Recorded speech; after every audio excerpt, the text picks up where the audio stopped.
นักกีฬาเชิญมาที่อุดมไซมหากรรมกีฬาครั้งที่10ร่วมสิ่งใส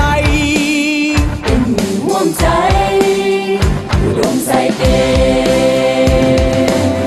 ยินดีต้อนรับสู่อุดมไซยินดีต้อนรับสู่อุดมไซอุดมไซเด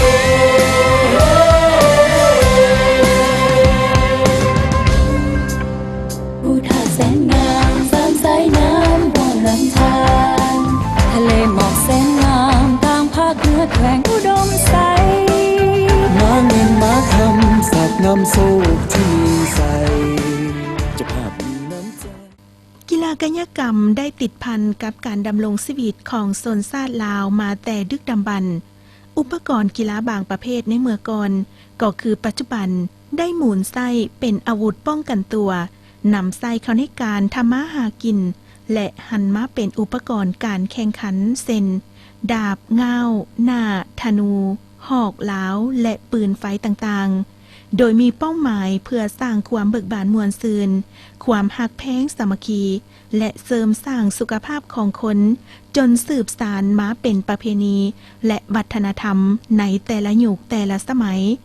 จากการจัดตั้งเป็นหน่วยกีฬาน้อยๆแขนงการเขตแนวหน้าแนวหลังโรงเรียนและคุมบ้านต่างๆกีฬาลาวก้าวเข้าสู่ยุคสมัยภายใต้การนำพาของพรรคประชาชนปฏิวัติลาวถึงแม้นว่าอยู่ในระยะเปลวไฟสงครามที่ขุ่นเขียวดุเดือดก็ตามแต่กีฬากายกรรมก็ได้มีการเคลื่อนไหวไปตามจังหวะและกระแสฟ้องของขบวนการต่อสู้เพื่อสันติภาพอิสรภาพและน้ำใจสากลกรรมชีพถึงจะยังบ่เป็นองค์การจะตั้งที่ถาวรแต่บรรดาทานผู้นำของพวกเฮาที่มักหักกีฬาหลายทานก็เคยลงแข่งขันกีฬาประเภทต่างๆเพื่อสร้างความสามัคคีมิตรภาพและสุขภาพกับหมู่คณะในกรมกองในที่สุดกองกีฬากองทัพปลดปล่อยประชาชนลาวก็ได้ถูกสร้างตั้งขึ้นในวันที่13เดือนกรกฎาคมปี1966โดยแมนทานพลเอกศรีสวัสดิ์แก้วบุญพันธ์หัวหน้าเสนาธิการสูงสุดกองทัพปลดปล่อยประชาชนลาวในเวลานั้นเป็นผู้ประกาศสร้างตั้งขึ้นอย่างเป็นทางการนั่นคือขีดหมายอันเป็นประวัติศาสตร์ของกีฬาลาวและเป็นสัญญาณกีฬาลาวก้าวเข้าสู่ยุคสมัยภายหลังการสถาปนาสาธารณรัฐประชาธิปไตยประชาชนลาวกีฬาลาวก็ได้เต้าโฮมกันเข้าเป็นกลุ่มหนึ่งสังกัดอยู่กระทรวงศึกษาธิการขบวนการกีฬาได้ค่อยๆเติบใหญ่ขึ้นทางด้านการจัดตั้งและจำนวนพลการเคลื่อนไหวกีฬาประเภทต่างๆได้เปิดกว้างไปสู่คุณภาพใหม่และมีมากผลอย่างเป็นรูปธรรมโดยมีการแข่งขันในระดับท้องถิ่นและระดับชาติมาอย่างต่อเนื่องตลอดหลาย10 ปีที่ผ่านมายังได้มีการเอาใจใส่อย่างใกล้ชิดติดแทศจากพรรคและรัฐบาลโดยเฉพาะยังมีการวางแผนยุทธศาสตร์อย่างภาวะวิสัยและมีแบบแผนวิทยาศาสตร์ของคณะกรรมการกีฬากายกรรมแห่งชาติในการพัฒนากีฬากายกรรมที่สอดคล้องกับจุดพิเศษของการพัฒนาประเทศชาติให้หลุดพ้นออกจากความทุกข์ยากในปี 2015 และหลุดพ้นออกจากความด้อยพัฒนาในปี 2020 การพัฒนาแม้นได้เน้นใส่การสร้างทรัพยากรมนุษย์บุคลากรกีฬาสร้างนักกีฬาพรสวรรค์ครูฝึกและกรรมการตัดสินเพื่อจัดตั้งการแข่งขันและเข้าร่วมการแข่งขันงานกีฬาสำคัญต่างๆของชาติก็คือสากลอยู่สาธารณรัฐประชาธิปไตยประชาชนลาวพวกเฮาภาครัฐบาลได้มอบบรรดาแขวงต่างๆในทั่วประเทศซึ่ง4 ปีใดหมุนเวียนกันเป็นเจ้าภาพจัดงานมหกรรมกีฬาแห่งชาติซึ่งในหลาย10 ปีผ่านมาก็มีหลายแขวงได้รับเกียรติจัดงานมหกรรมกีฬาแห่งชาติเช่น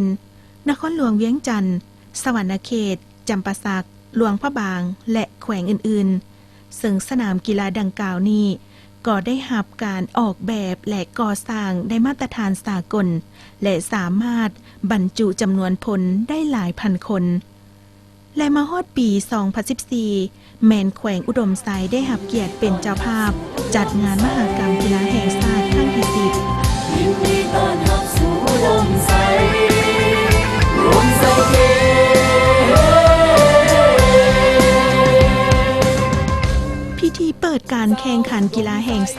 ที่ 10 ที่แขวงอุดมไซเป็นเจ้าภาพในระหว่างวันที่ 13 หาวันที่ 21 เดือนธันวาปี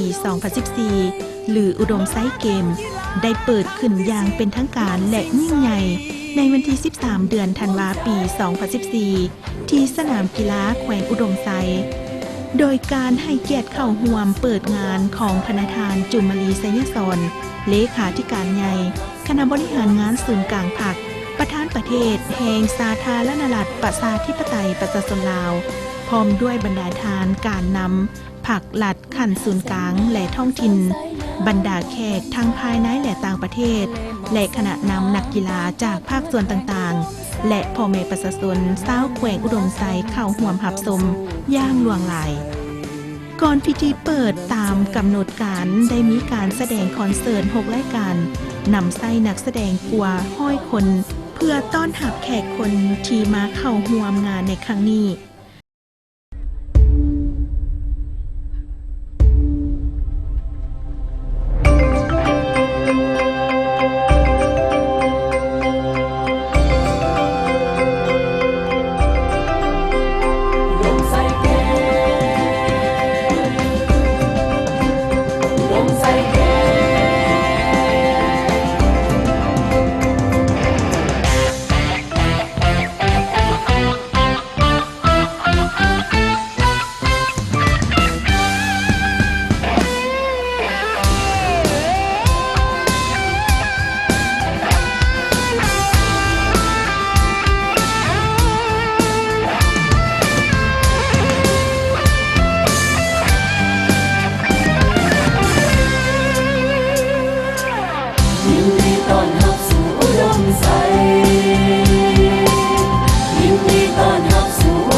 ภูมิใจยินดีต้อนรั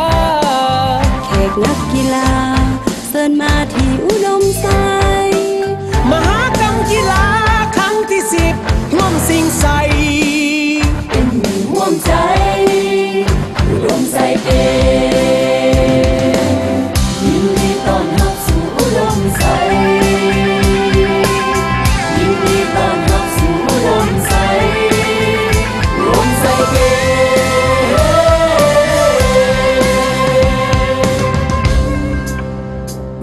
แสนงามสามสายน้ำห้องลำธารทะเลหมอกแสนงามทางภาคเหนือแขวงอุดมไซ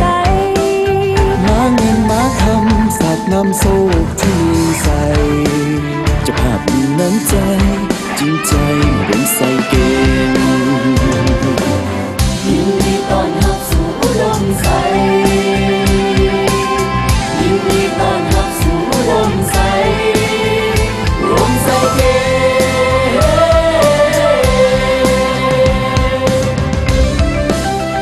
อุดมไซเกมแก้มมิตรภาพสามัคคีมีน้ำใจสิงไซแข่งขันอุดมไซเกมมหากรรมกีฬาร่วมใจมาที่อุดมไซเก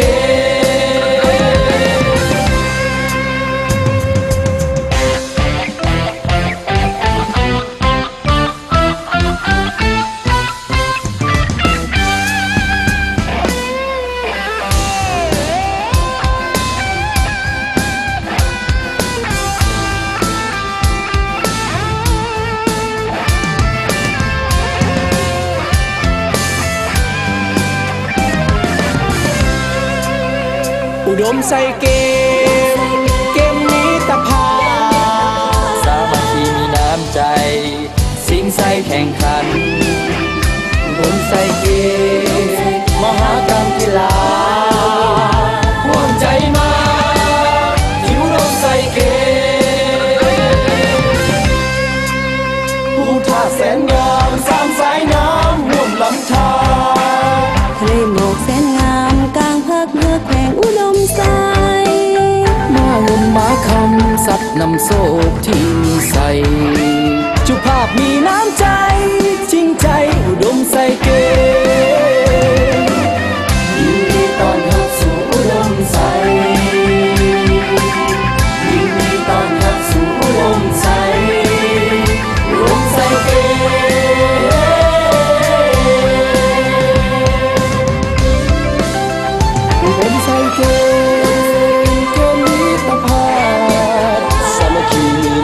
ใจ สิงใส่แข่งขันรวมใส่เกมมหากรรมกีฬาร่วมใจมาถือรวมใส่เกมพอใจมาถือรวมใส่เกม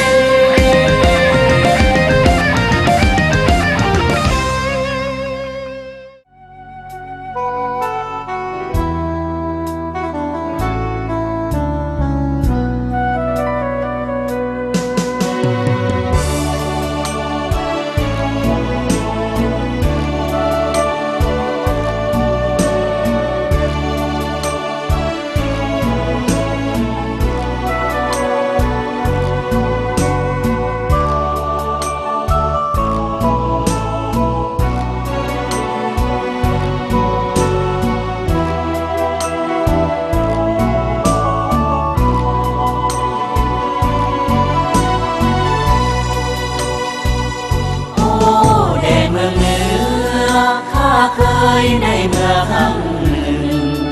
มีมนต์ดลใจคันหนึ่งคิดถึงเจ้าอยู่ทุกวันเมื่อเหนือโสภามีผู้พาป่าเขาสงสันทำเหวจอมผู้เป็นลันดังวิมานสวรรค์สร้างมาลมเย็นพัดผ่านดอกไม้บานหอมมินอ่อนซอนนกเขาเบาหอนน่าสะอ่อนแท่น้องบ้านป่าแม่นไผได้ไปคงบ่ไกลบ่อยากจากลาถึงเป็นป่าเขาพนาคนเขาหรือสาวป่าแก่เมืองเหนือเมืองทะเลหมอกสุดเขาและภูเขาสูงมีมนต์เมืองใจสักโจผู้คนหลงไหลไฟกองเมื่อยามหน้าหนาวน้ำหมอกขาวเป็นคลื่นเป็นฟองเหมือนดังทะเลไหลลงเลี้ยวมองสุดสั่วสายตามีหลายชนเผ่าตั้งภูมิลำเนาอยู่ตามผู้รอยมีสายห้วยน้ำห้วยน้อยไหลจากดอยตกตาลงหาเมื่อยามเศร้าดูเสียงห้องผู้สัตว์ป่าส่งมาหายไปบ่ลงหมดตาบ่อยากจากลาเมืองเหนือนี้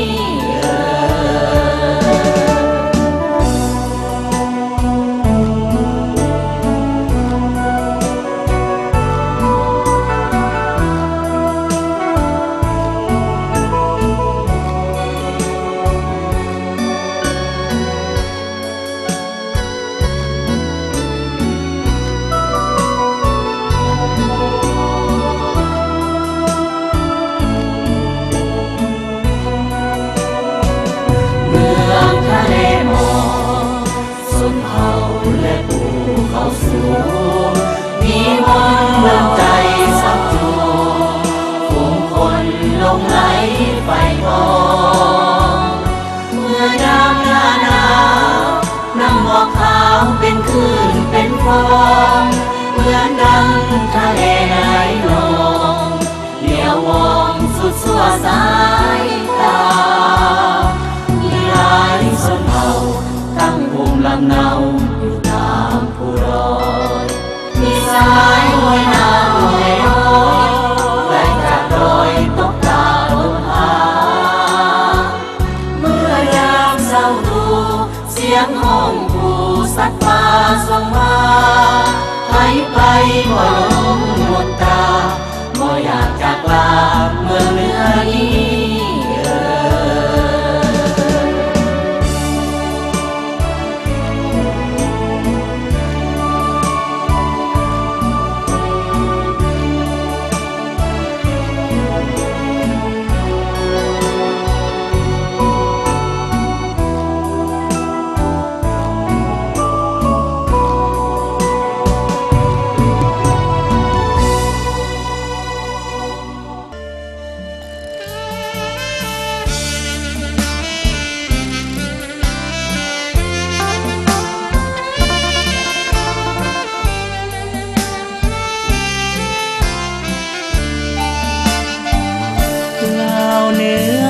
ไต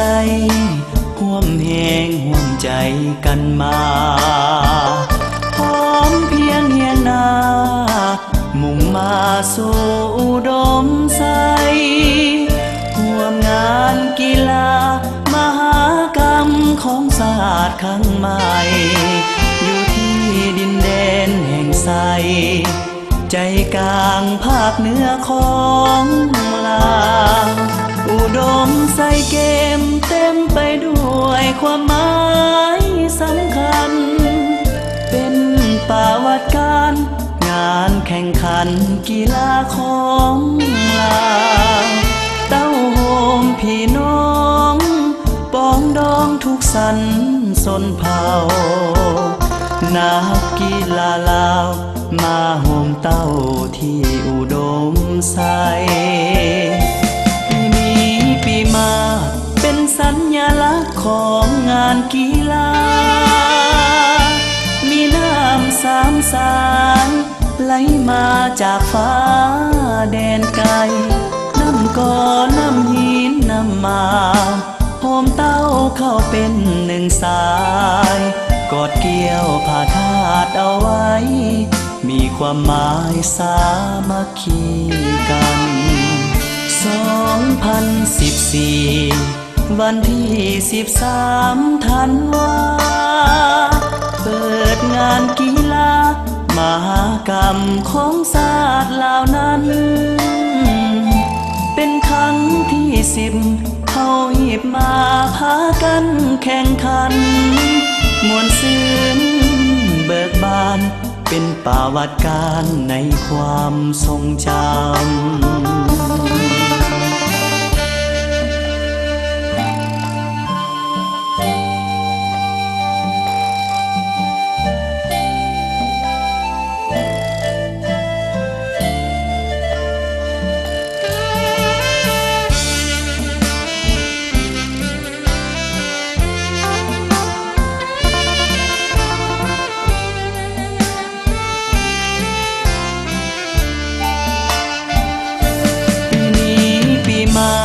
เป็นสัญลักษณ์ของงานกีฬามีน้ำสามสายไหลมาจากฟ้าแดนไกลน้ำก่อน้ำหินน้ำมาโฮมเต้าเข้าเป็นหนึ่งสายกอดเกี่ยวผ้าธาตุเอาไว้มีความหมายสามัคคีกัน2014วันที่13ธันวาเปิดงานกีฬามหากรรมของศาสตร์ลาวนั้นเป็นครั้งที่10เขาหีบมาพากันแข่งขันมวลซื่นเบิกบานเป็นประวัติการในความทรงจำ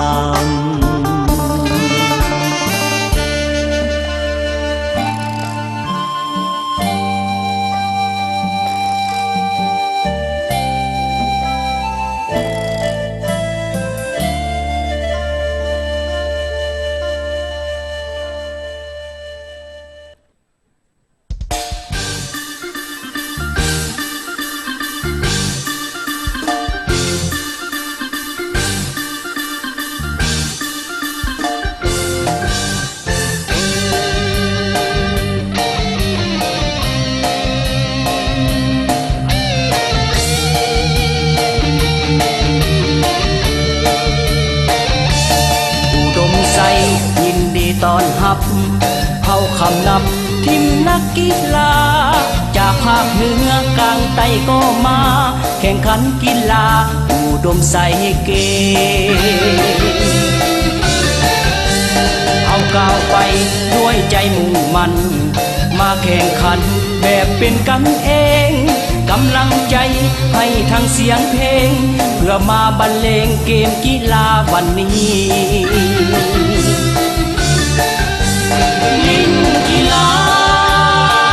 เพื่อสุขภาพมิตรภาพความสามัคคีลิ้นกีฬาผูกมิตรไมตรีเขาเพิ่มทวีผูกสายสัมพันธ์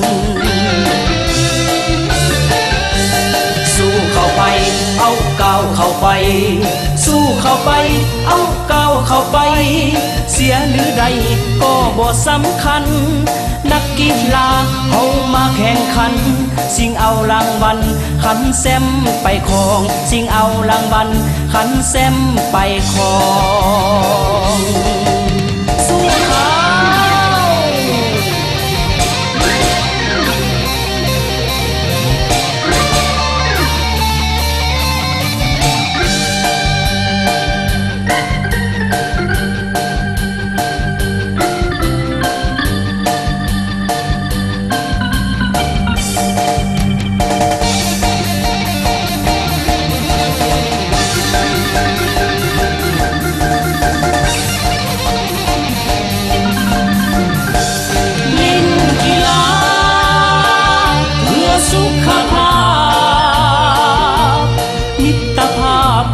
สามัคคีลิ้นกีฬาผูกมิตรไมตรีเฮาเพิ่มทวีผูกสายสัมพันธ์สู้เข้าไปเอาก้าวเข้าไปสู้เข้าไปเอาก้าวเข้าไปเสียหรือใดก็บ่สำคัญนักกีฬาเขามาแข่งขันสิ่งเอารางวัลขันแซมไปของสิ่งเอารางวัลขันแซมไปของสู้เขา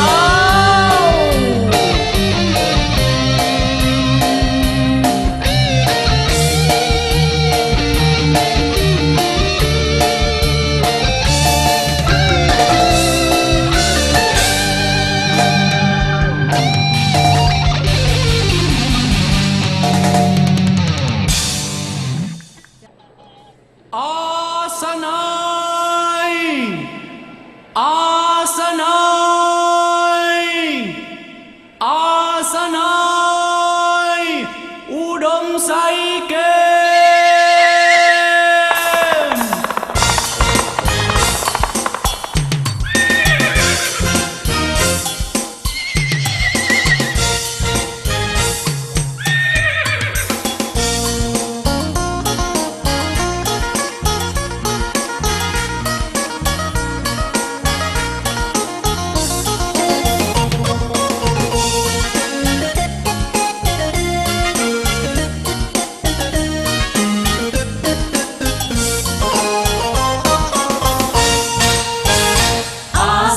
นั้นคือตัวมาอาสนัยนั้นคือตัวมาเป็นสัญลักษณ์อุดมไซเกมเป็นสัญลักษณ์อุดมไซเกมเกมกีฬา2014เกมกีฬา2014มีสัตว์นำโชคมาเอิ้นมา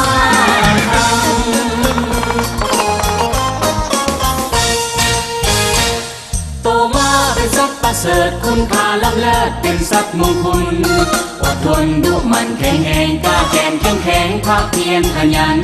พวกมันเป็นเพื่อนมนุษย์สัตว์สื่อบริสุทธิ์หับใสการงานเฮาหันนั้นคือโตมาเฮาหันนั้นคือโตมาเป็นสัญลักษณ์อุดมไซเก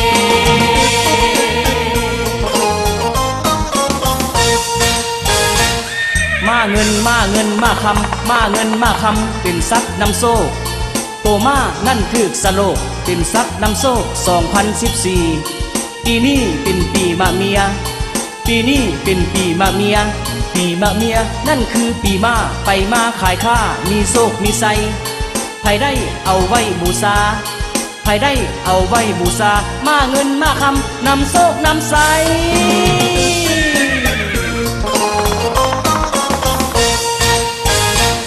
อยากให้การงานก้าวเดินบูชามาเงินก้าวเดินไปหน้า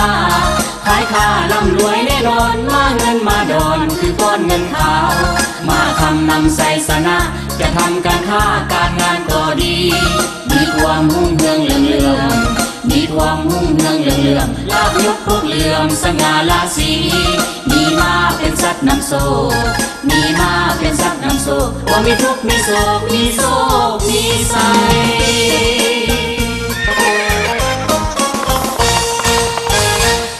ปีนี้เป็น เป็นปีมะเมียมามวนมาเสียอุดมใส่เกมกีฬาของเราทั้งศาสตร์เกมกีฬาของเราทั้งศาสตร์มีบรรยากาศมวลซื่นเบิกบานแข่งขันกันด้วยพละจะแพ้ชนะก็จงยิ้มให้กันสำคัญแม่นมิตรภาพสำคัญแม่นมิตรภาพยินดีต้อนรับสู่อุดมใส่เกม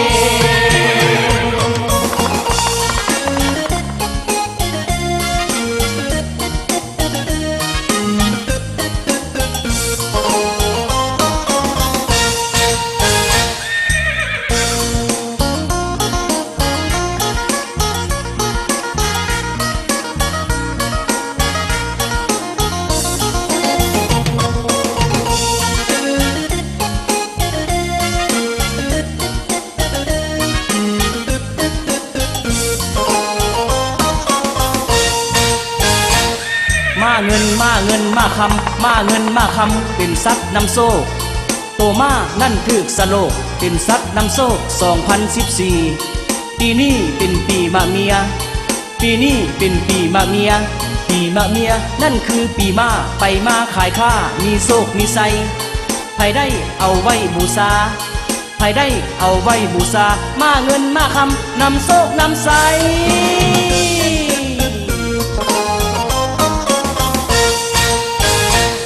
อยากให้การงานก้าวเดินบูชามาเงินก้าวเดินไปหน้าขายค่าร่ำรวยแน่นอนมาเงินมาดอนคือก้อนเงินขาวมาทำนำใส่สนะจะทำการค้าการงานก็ดีมีความหุ่งเฮืองเหลื่อมมีความหุ่งเฮืองเหลื่อมลาบยศพวกเหลื่อมสง่าราศีมีมาเป็นสัตว์นำโซมีมาเป็นสัตว์นำโซว่ามีทุกข์มีโศกมีโศกมีไส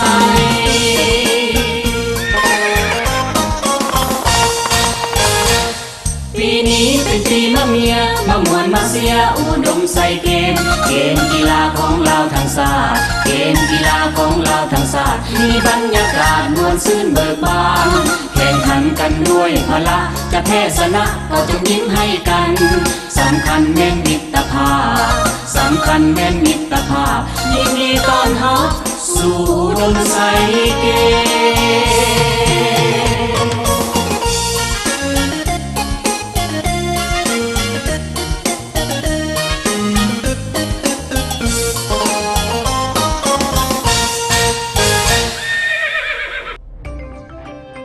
จากนั้นบรรดาก้อนกำลังนักกีฬาแต่ละภาคส่วน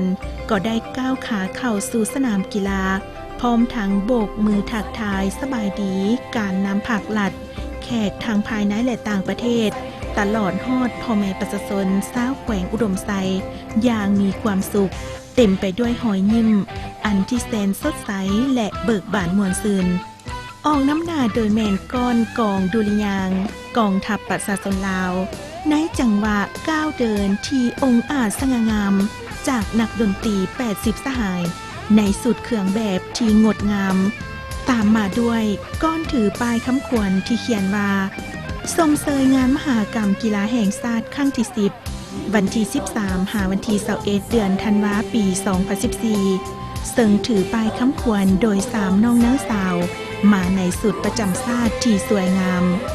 ต่อมาด้วยก้อนสัตว์นำโชคคือโตม้าเงินและม้าคำซึ่งปีนี้ก็แมนปีมะเมียปีม้าเพิ่นจึงถือเอาโตม้าเป็นสัตว์นำโชคเป็นสัตว์สิริมงคลอดทนดุมันแข็งแหงสลาดว่องไวตามมาด้วยก้อนถุงซาดและถุงกีฬาที่จะเสริญขึ้นสู่ยอดเสาถุงซาดลาวหมายถึงความเป็นชาติลาวที่มีเอกลักษณ์อิสรภาพมีอำนาจอธิปไตยและพื้นแผ่นดินอันครบถ้วนของชาติลาวซึ่งบ่มีไผจะมาล่วงล้ำสิทธิอำนาจอธิปไตยของลาวได้ส่วนธงกีฬาแม่นเป็นพื้นสีขาวมีรูปทวนไฟเป็นสัญลักษณ์แห่งการปลุกระดมปวงชนทุกชนเผ่าทุกเพศวัยเข้าร่วมการเคลื่อนไหวกีฬาให้นับมือนับหลายขึ้นและกว้างขวางและตามมาด้วยก้อนถุงซาดและถุงกีฬาถุงสัญลักษณ์ของงานในครั้งนี้ซึ่งเป็นสัญลักษณ์ให้แก่การเปิดงานมหกรรมกีฬาครั้งที่10หรืออุดมไซเกมประกอบด้วยสาวหนุ่มทั้งหมด55คนตาม ามมาด้วยก้อนของคณะกรรมการตัดสินแม้นภาคส่วนหนึ่งที่สำคัญในการเฮ็ดให้การแข่งขันมีความปลอดใสยุติธรรมประกอบมีห้อยทานต่อมาด้วยคณะนักกีฬาจากกระทรวงแขวงนครหลวงตามลำดับดังนี้ 1. คณะนักกีฬาจากกระทรวงสาธารณสุข 2. ที่อุดมใส่เก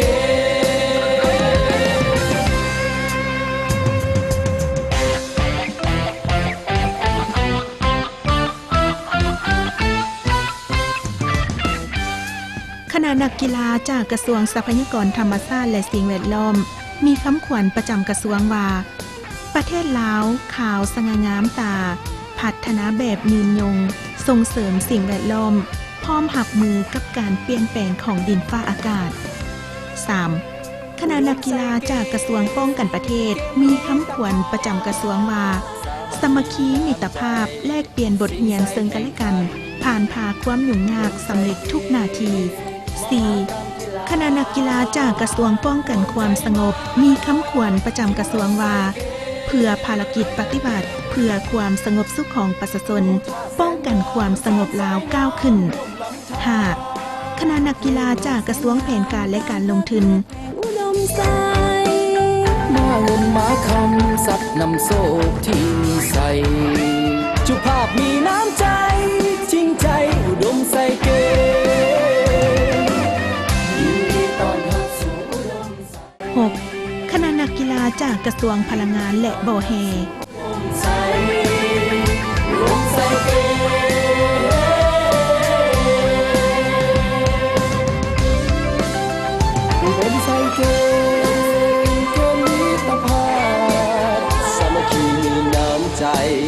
สิ่งใส่แข่งขันรวมใส่เกมมหากรรมกีฬาร่วมใจมาสู่รวมใส่เกม 7. คณะนักกีฬาจากกระทรวงภายในมีคำขวัญประจำกระทรวงว่าวิสัยทัศน์กว้างไกลบริหารโปร่งใสวิชาการก้าวไกลบริหารว่องไวจิตใจเบิกบาน 8. คณะนักกีฬาจากแขวงขมวนมีคำขวัญประจำแขวงว่าดินแดนพระธาตุสีโคตบองงามสง่าฝั่งลำมหาไซกำแพงใหญ่คูคณาผู้พาหินน้ำนอบอนก่อสร้างเขื่อนไฟฟ้าน้ำเทิน2กองลอน้าปานน้ำลอดหูวิรกรรม21มีนา1946 9. คณะนักกีฬาจากแขวงจำปาสักมีคำขวัญประจำแขวงว่าเอกลักษณ์วัดภูกุหลาบปากเซกาเฟปากซองน้ำของตนคอน4,000 ดอนลือนามอาสนัยนั้นคือตัวมาอาสนัยนั้นคือตัวมาเป็นสัญลักษณ์อุดมใส่เกมเป็นสัญลักษณ์อุดมใส่เกมเกมกีฬา2014เกมกีฬา2014มีสักน้ำโซมาเอิ้นมา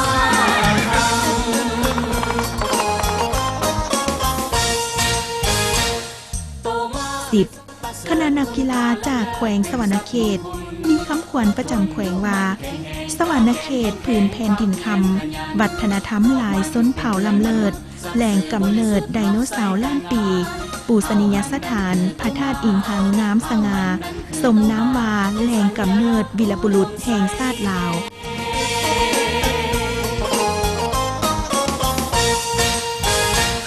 มาเงินมาเงินมาคำมาเงินมาคำเป็นซัดนำโซ่โตมานั่นคือสโลกเป็นซัดนำโซ่2014ปีนี้เป็นปีมะเมียปีนี้เป็นปีมะเมียปีมะเมียนั่นคือ11. คณะนักกีฬาจากแขวงสารวันมีคำขวัญประจำแขวงว่าฐานทินดิน300,000ดินแดนองค์แก้วกรมดำฟ้อนลำวงสารวันตำนานมูลมังมูลเสน่ห์นำเซเอ3ตัวเมืองลือกระเดืองกาเฟลาวงามดินแดนวิรกรรมค้นอาถรรพ์บูหานสถานล่ำคาเพิ่นวาสารวันขี่ให้ขายสร้างแลกกระบอง 12. คณะนักกีฬาจากแขวงเซกอง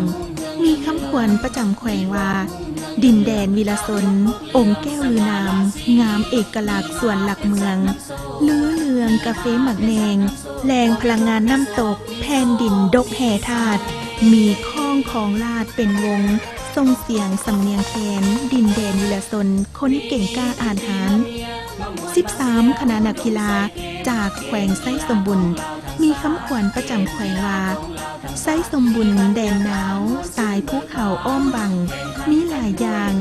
บ่อทองเงินคำเขื่อนน้ำงืมน้ำเงียบผูเบี้ยสูงเทียบฟ้าลือซาประวัติศาสตร์คนเก่งกล้าองอาจสัจธรรมแห่งนักต่อสู้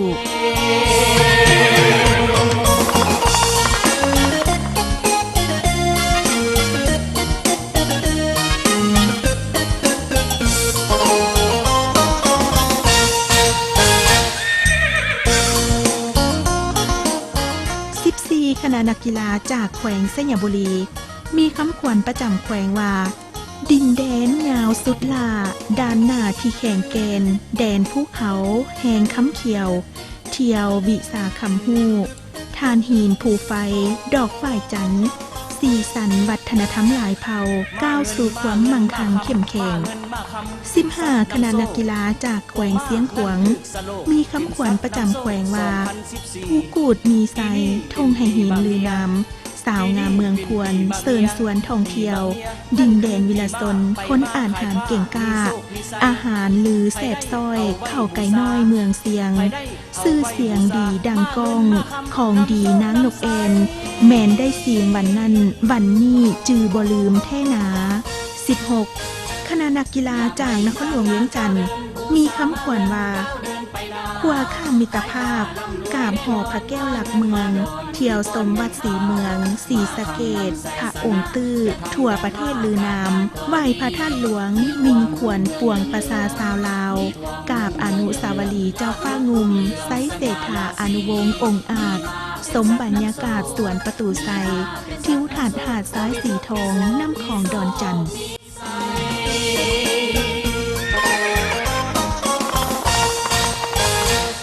ปีนี้เป็นปีมะเมียมามวนมาเสียอุดมใส่เกม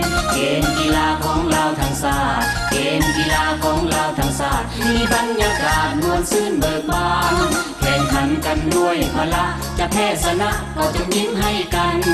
สำคัญแม่นมิตรภาพสำคัญแม่นมิตรภาพยินดีต้อนรับสู่อุดมใส่เก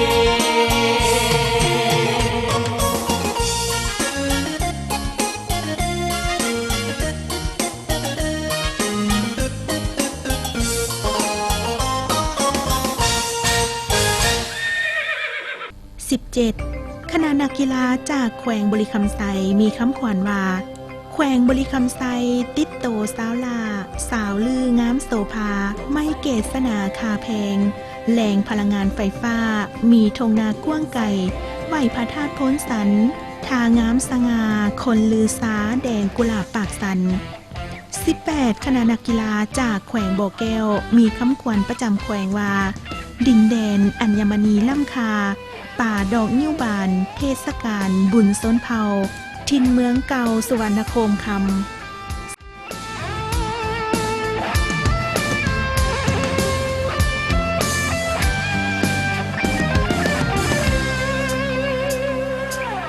ยินดีต้อนรับสู่อุดมใสยินดีต้อนรับสู่อุดมใสรวมใส่เก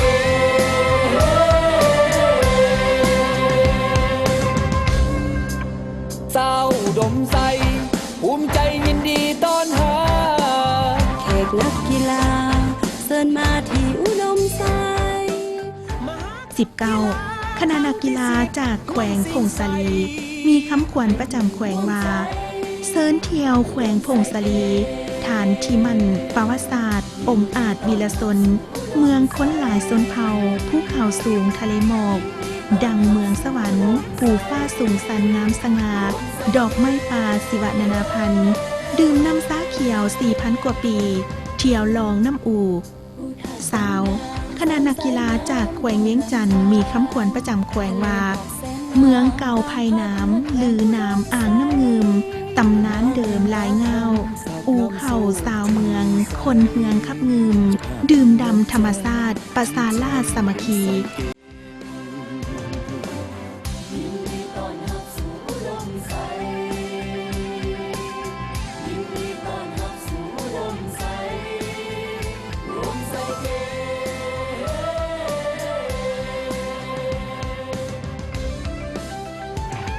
ใส่เกมแกมมิตรภาพสามัคคีมีน้ำใจสิงใส่แข่งขันอุดมใส่เกมมหากรรมกีฬาห่วงใจมาที่อุดมใส่เก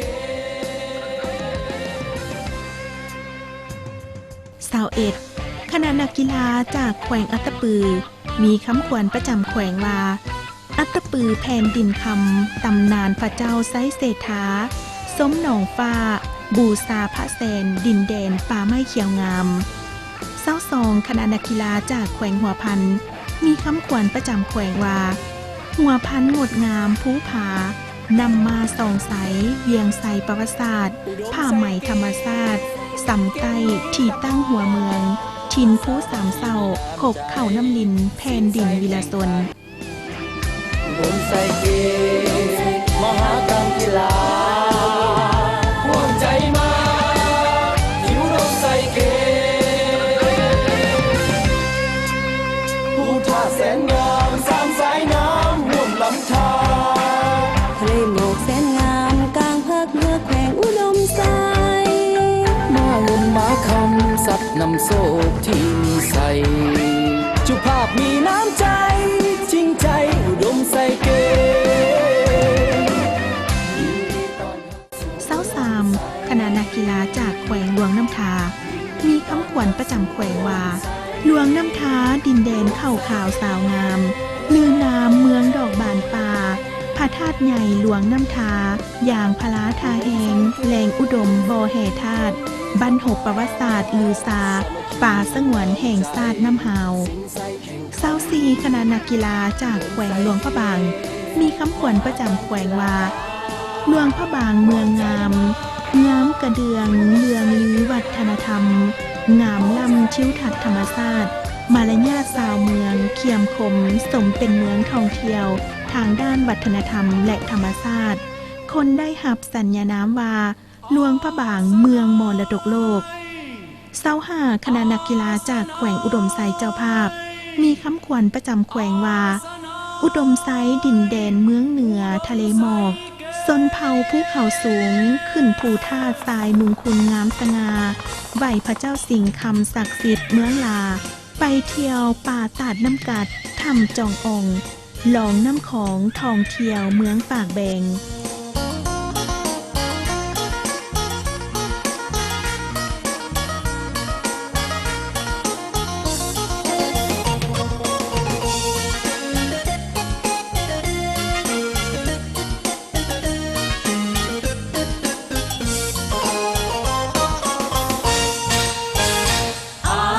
นั้นคือตัวมาอาสนัยนั้นคือตัวมาเป็นสัญลักษณ์อุดมใส่เกมเป็นสัญลักษณ์อุดมใส่เกมเกมกีฬา2014เกมกีฬา2014มีสัตว์นำโซ่มาเอิ้นมา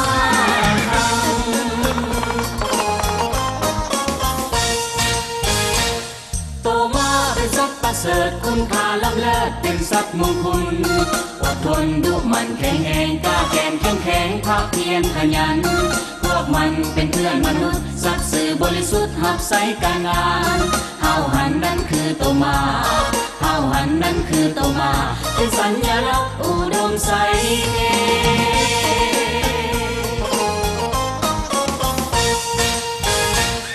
มาเงินมาเงินมาคำมาเงินมาจากนั้นทานคำลาลิงนสรกรรมการส่วนกลางภาคเลขาภาคแขวงเจ้าแขวงอุดมไซก็ได้ขึ้นกล่าวรายงานของเวียกงานการห่างหากแก้เกียมของการเป็นเจ้าภาพในการจัดงานมหกรรมกีฬาแห่งชาติครั้งที่10หรืออุดมไซเกมมีบางตอนทานได้กล่าวว่าผ่านขบวนการกะเกียมดันต่างๆเพื่อบริการรับใช้ในงานมหกรรมกีฬาแห่งชาติครั้งที่10โดยเฉพาะเม่นการก่อสร้างสนามเปิดปิดสนามแข่งขันกีฬาแต่ละประเภทสถานที่กินอยู่พักเสารับใส่ภาคส่วนต่างๆนับทั้งแขกรับเชิญแขกมาเที่ยวชมภายในและต่างประเทศการคมนาคมคนทรงไปมาการประดับประดาตกแต่งตัวเมือง การบริการด้านสาธารณสุขการบริโภคการกินอยู่การจัดการแสดงในพิธีเปิดปิดงานมหกรรมดังกล่าวการป้องกันศาสตร์ป้องกันความสงบและด้านอื่นๆมาฮอดปัจจุบันนี้ได้สำเร็จเป็นที่เรียบร้อยแล้วสำหรับการด้านเทคนิคการจัดการแข่งขันก็ได้กะเกียมด้านบุคลากรด้านการกีฬาการกะเกียมอุปกรณ์การแข่งขันกะเกียมระเบียบหลักการการแข่งขันและมีการฝึกซ้อมก่อนการแข่งขันซึ่งงานมหกรรมกีฬาแห่งชาติครั้งที่10นี้ได้ประกอบมี25ประเภทกีฬาแข่งขันมีคณะนำนักกีฬาครูฝึกกรรมการตัดสินนักวิชาการและเจ้าหน้าที่อื่นๆรวมทั้งหมด 6,312 คนในนั้นเฉพาะนักกีฬามี 3,970 คนที่มาจาก7กระทรวง17แขวงและนครหลวงเวียงจันทน์รวมเป็น25ภาคส่วนเข้าร่วมในการแข่งขันครั้งนี้และได้จัดให้มีการชิงเอาเหรียญรางวัลทั้งหมด 1,148 เหรียญในนี้มีเหรียญคำ328เหรียญเหรียญเงิน328เหรียญและเหรียญทอง492เหรียญ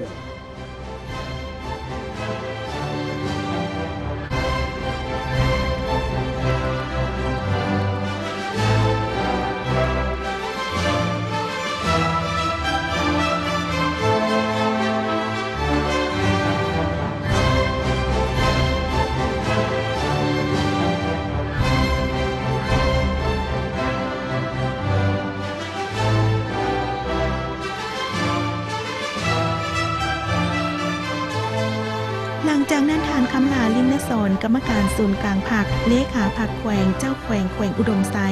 ก็ได้เฮียนเซิญพนธานจุมลีไซยสอนเลขาธิการใหญ่คณะบริหารงานศูนย์กลางผักประธานประเทศแห่งสาธารณรัฐประชาธิปไตยประชาชนลาวให้เกียรติกล่าวเปิดงานมหกรรมกีฬาแห่งชาติครั้งที่10อย่างเป็นทางการพี่น้องร่วมชาติที่ฮักแพงทั้งหลายข้าพเจ้าในนามประธานประเทศแห่งสาธารณรัฐประชาธิปไตยประชาชนลาว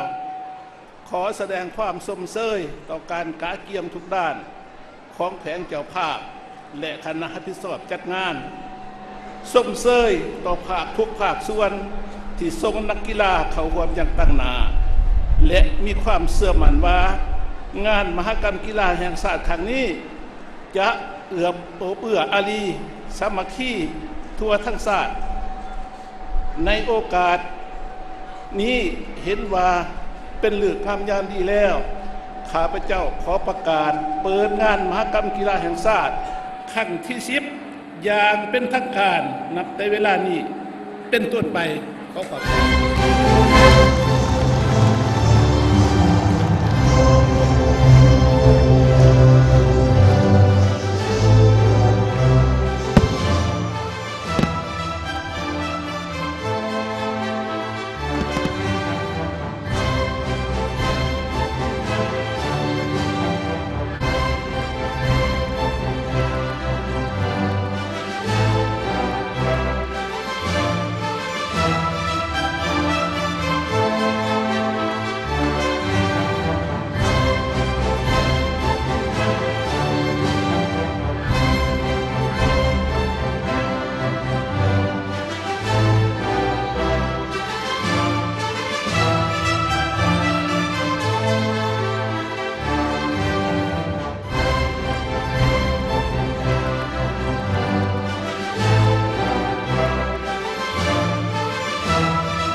นักกีฬาแล่นทวนไฟ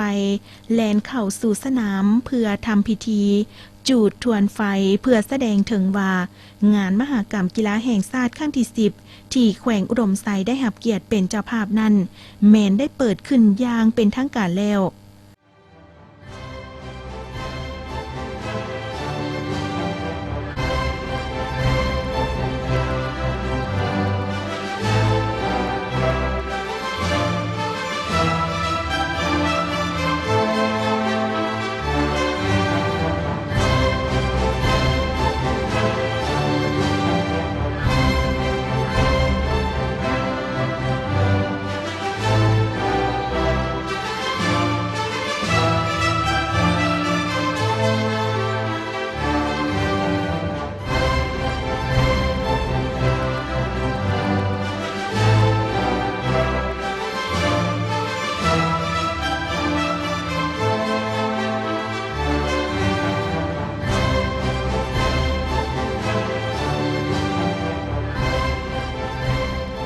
หลังจากนั้นผู้ต่างหน้าคณะกรรมการตัดสินและต่างหน้าให้นักกีฬาก็ได้ขึ้นกล่าวปฏิญาณตนว่าจะตัดสินตามกฎระเบียบของการแข่งขันอย่างเข้มงวดตัดสินด้วยความซื่อสัตย์บริสุทธิ์และยุติธรรมถัดจากนั้นมาเปิดการแสดงของกลฟ้อนต่างๆมีหลายรายการแสดงที่สะท้อนให้เห็นถึงความหักศาสตร์หักพื้นแผ่นดินอันครบถ้วนของลาวเฮาและบ่งบอกให้เห็นว่าประเทศลาวมีหลายชนเผ่ามีวัฒนธรรมฮีตของประเพณีอันดีงามมีความสามัคคีหักแพงช่วยเหลือซึ่งกันและกันแต่ใดๆมา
สบายดีสบายดีสบายดียินดีต้อนรับยินดีต้อนรับยินดีต้อนรับคำนับสงเสยทานผู้นำเอ่ยเพื่อนมิตรสหายเอ่ยแขกทุกท่านเลยนักกีฬาเอ่ยพี่น้องลาวเอ่ยเฮาขอสงเสยสงเสยสงเสยสงเสยสงเสยยินดีต้อนรับยินดีต้อนรับสู่ สู่อุดมใจ เฮาแสนภูมิใจที่ท่านได้มาร่วมงาน ขอบอกขอบใจ เพื่อนมิตรใกล้ไกลทุกท่าน สาวอุดมใส่พร้อมกันต้อนรับท่านด้วยมิตรไมตรี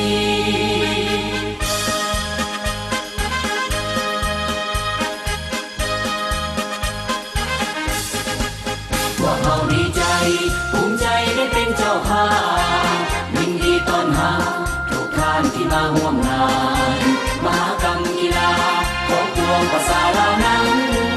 มวลซื่อเบิกบานต้อนรับท่านสู่อุดมใส่เกมกีฬามหกรรมของเราครั้งใหญ่สาวลาวเหนือใต้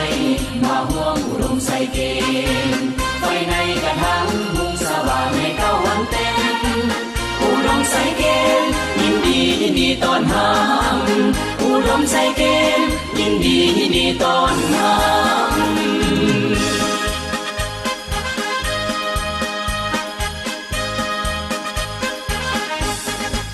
พวกเราดีใจภูมิใจได้เป็นเจ้าภาพยินดีต้อนรับทุกท่านที่มาร่วมงานมหกรรมกีฬาของปวงประชาเหล่านั้นมวลซื่อเบิกบานต้อนรับท่านสู่อุดมใส่เกมกีฬามหกรรมของเราครั้งใหญ่สาวลาวเหนือใต้มาร่วมอุดมใส่เกมไฟในกระถังมุ่งสว่างในเก้าวันเต็มอุดมใส่เกมยินดีต้อนรับอุดมใส่เกมยินดีต้อนรับ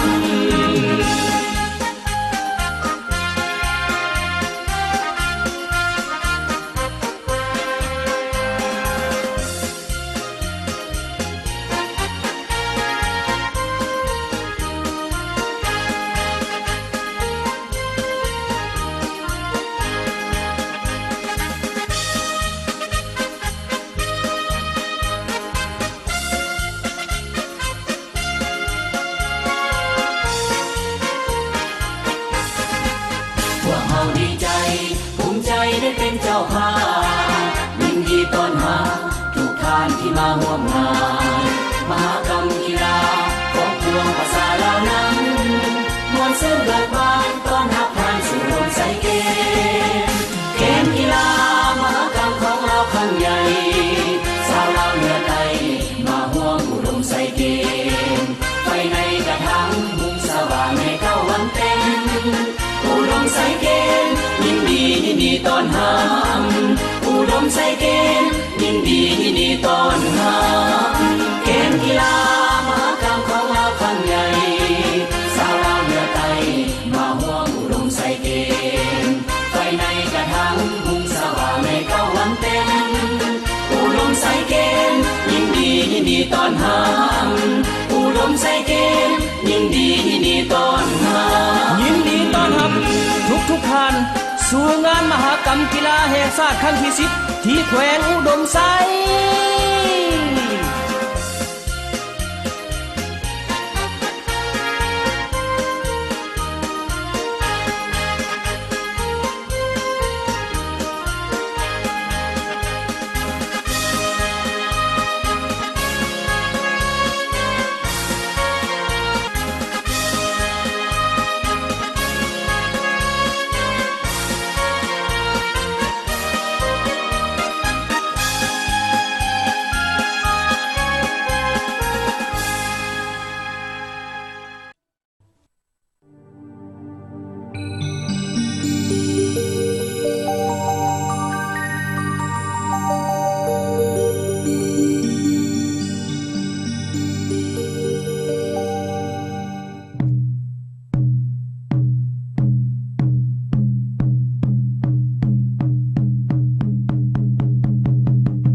เสริงนำกัน คือพี่น้องมาเสริมนำกัน มาขบงานกีฬาแห่งชาติ มาคบเงินกีฬาแห่งชาติ เป็นประวัติศาสตร์แขวงอุดมไซ เป็นประวัติศาสตร์แห่งอุดมไซ คนตั้งหลายยินดียกย่อง คนตั้งหลายยินดียกย่อง ฟังเสียงฮ้องประกาศสมเสย ฟังเสียงร้องประกาศสมเสย พี่น้องเอ๋ยไปเบยเตอเจ้า พี่น้องเอ๋ยไว้เลยเติดเจ้า มาโฮมเตาความสามัคคี มาโฮมเตาคนสามัคคี งานกีฬาของเราทั้งศาสตร์ งานกีฬาของเราทั้งชาติ ประกาศกองเป็น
เสียงครับเสียงพินเฮาได้ยินมวนซื่นแท้เด้เฮาได้ยินมวนซื่นแท้เด้มวนแท้เปิดอุดมใสพวกเฮามวนหลายสาวเมืองเพิ่นคือมวนซื่นทุกสิ่งกินทานทุกเรื่องทุกบ้านมวนซื่นแท้เอ้ยฮะเบิ่งเอ้ยฮะเบิ่งเอ้ย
ต่อไป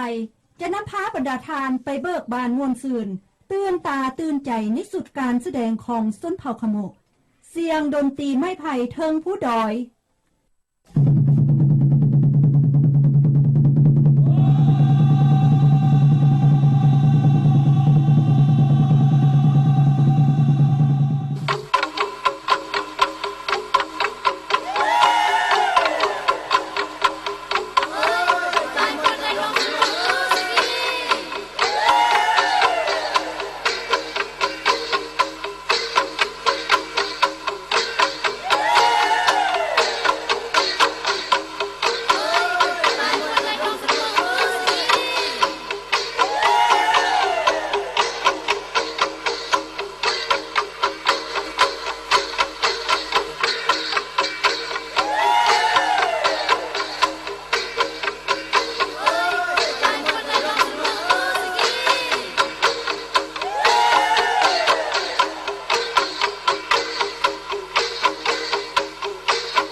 เกียลไม่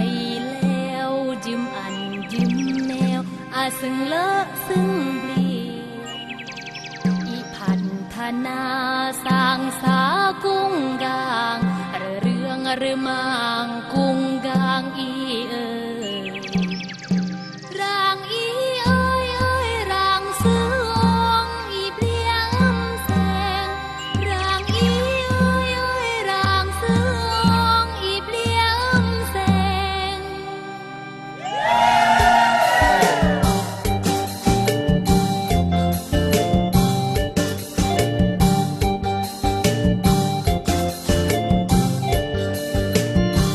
เ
รอบนี้งานกีฬาครั้งนี้มีความหมายสำคัญ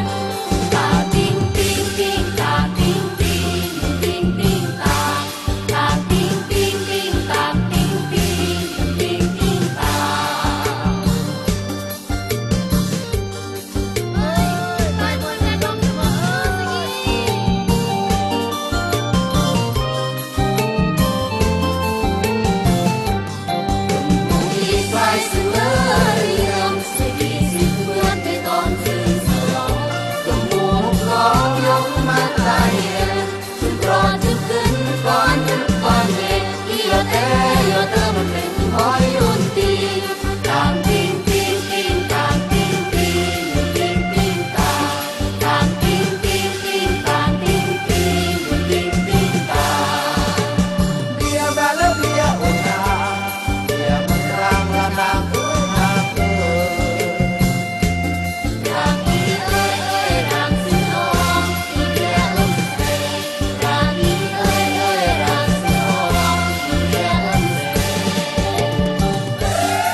ba chỉ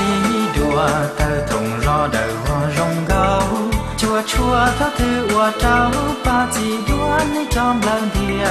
có rong đi lù ba chia tơ tàu chia rong gấu sầu trong chùa chùa lần đưa ní xa lư nó ta lù chia chỉ lần tu xa gió kia tu nhà tàu có mong lù chia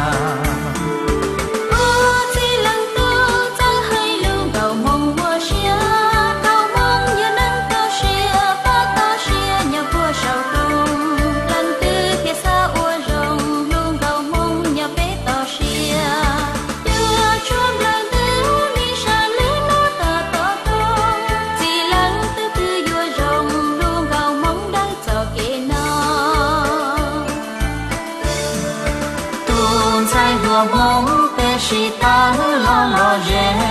no pe cho wa i ke nhỏ po pe lu ro to xia hai pa hoa lu tao trong trong trong nhỏ pe to xia pe mong i zi khơi chia pe chia si i zi mua lo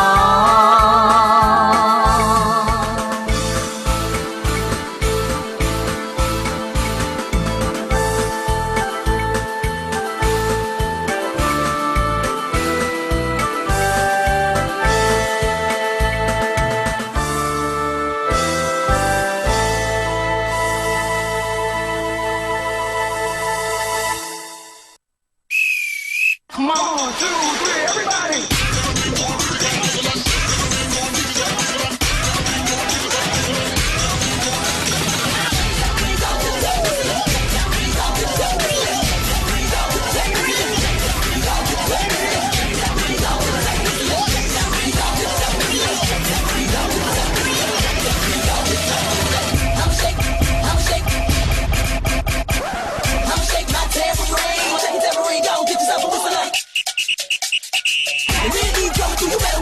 She look good, always without a doubt. While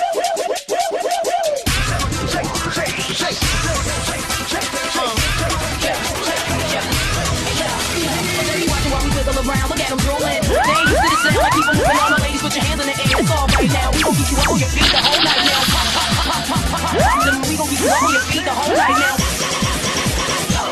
Baby. Go ahead, baby. Get low, then pick up, get your hands in the air. It's a stick up. Shake your tambourine, move it quicker. Yeah, I'm shaking down the town, get the picture. How I'm moving on the floor, gotta love that. How she keep it going on, gotta love that. To the beat like a pro, know you love that. Shake it to the floor, gotta love that. Dance on the dance floor, Move around the way, baby, doing how you want yours. You ain't got the ass, keep it more. Don't be my position, y'all. What you waiting for?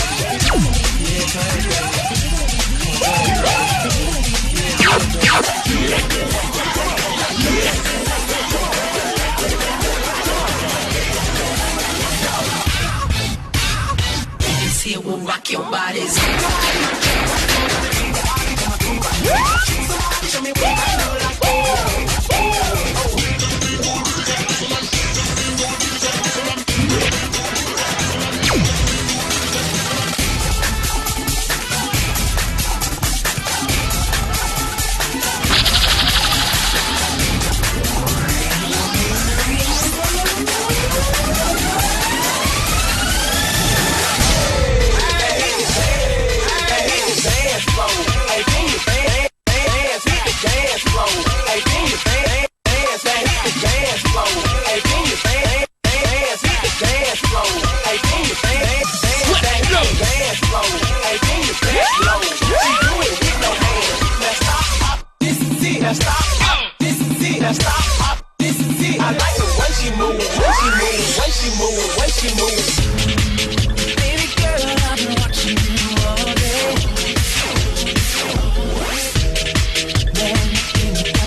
Cause Speeding in the fast lane, head to the bone lane. Best believe she got that good thing. She got that good thing. She got that good thing. She got that good thing. Now so out, now so out. You such a show out. Now so out, now so out. You such a show out. Now bust a move, now bust a move, now bust a move, now bust a move. I'm about to show 'em. This is what I do.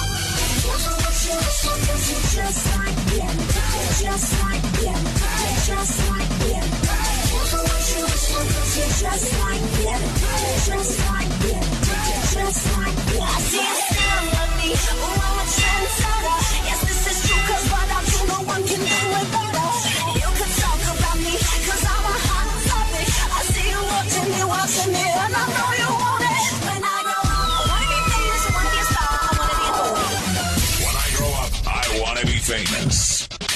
The most famous in the world.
เป็นกิ่งแขว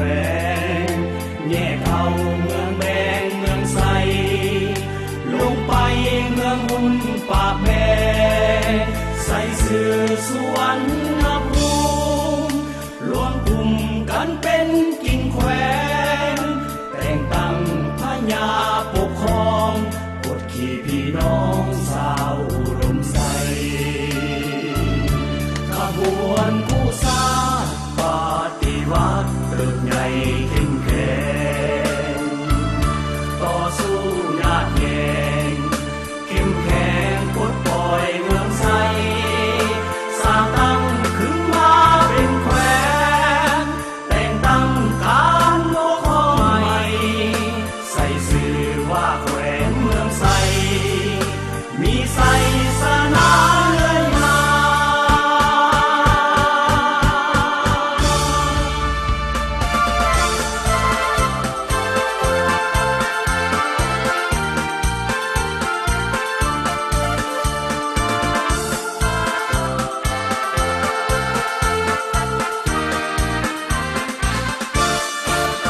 ไสสนะไสสนะไสสนานั่นคือที่มาประวัติศาสตร์แขวงอุดมไสอดีตพ้นผ่านมาดนนานยาวไกลต่อสู่สิ่งใสได้ไสสนะเลื่อยมา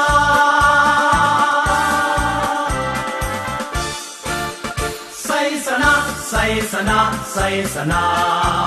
นั่นญาติได้มาด้วยเลือดและชีวิ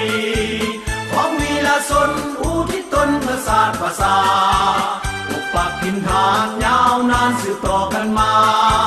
มวลพวงภาษาเก่งกาจหาญสานใส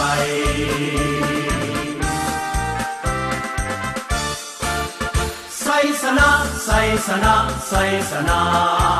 นั่นคือตำราคือที่มาแขวงอุดมไสปี69ศูนย์กลางเฮาได้เปลี่ยนชื่อใหม่ว่าอุดมไสคือไสสนะอุดมสมบูรณ์อุดมไสอุดมไสอุดมไสนั่นมีความหมายว่าไสสนะของปวงภาษาบรรดาเผ่าอุดมสมบูรณ์ปกป้องแผ่นดินปราบมารให้สิ้นดับสูญรุ่นต่อรุ่นคนต่อคนสู้สนสิ่งใส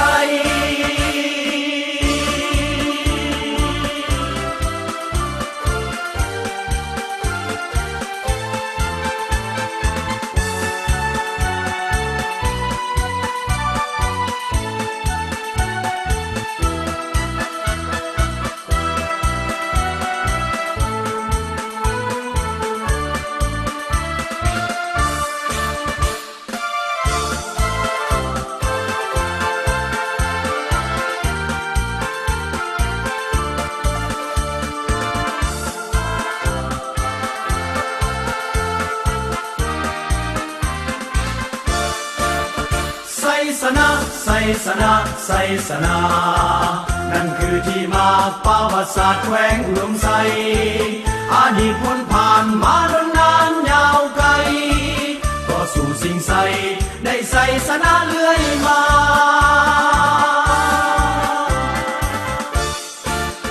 ไสสนะไสสนะไสสนานั่นญาติได้มาด้วยเลือดและชีวิตของวีรชนอุทิศตนเพื่อศาสตร์ภาษาปกปักถิ่นฐานยาวนานสืบต่อกันมามวลพวงภาษาเก่งกาจหาญสานใส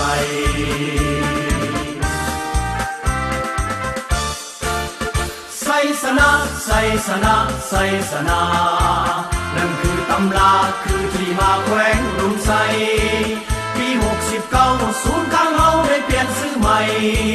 ว่าอุดมไสคือไสสนะอุดมสมบูรณ์อุดมไสอุดมไสอุดมไสนั่นมีความหมายว่าไสสนะของปวงภาษาบรรดาเผ่าอุดมสมบูรณ์ปกป้องแผ่นดินปราบมารให้สิ้นดับสูญรุ่นต่อรุ่นคนต่อคนสู้สนสิ่งใสไสสนะไสสนะไสสนาไสส สนาไสสนาไสสนาแขวงอุดมไซ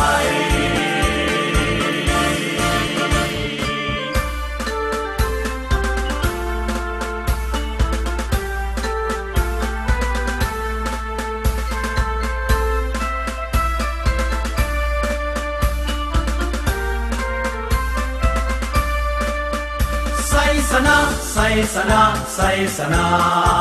นั่นคือที่มาประวัติศาสตร์แขวงอุดมไซอดีตพ้นผ่านมาดนนานยาวไกลต่อสู่สิ่งใสได้ไสสนาเลื่อยมา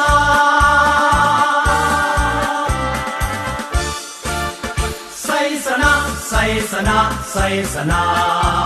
นั่นญาติได้มาด้วยเลือดและชีวิตของมีละสนอุทิศตนเพื่อศาสตร์ภาษาปกปักถิ่นฐานยาวนานสืบต่อกันมามวลพวงภาษาเก่งกาอาหารสานใส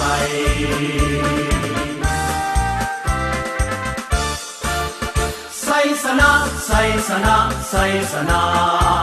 นั่นคือตำราคือที่มาแขวงอุดมไซ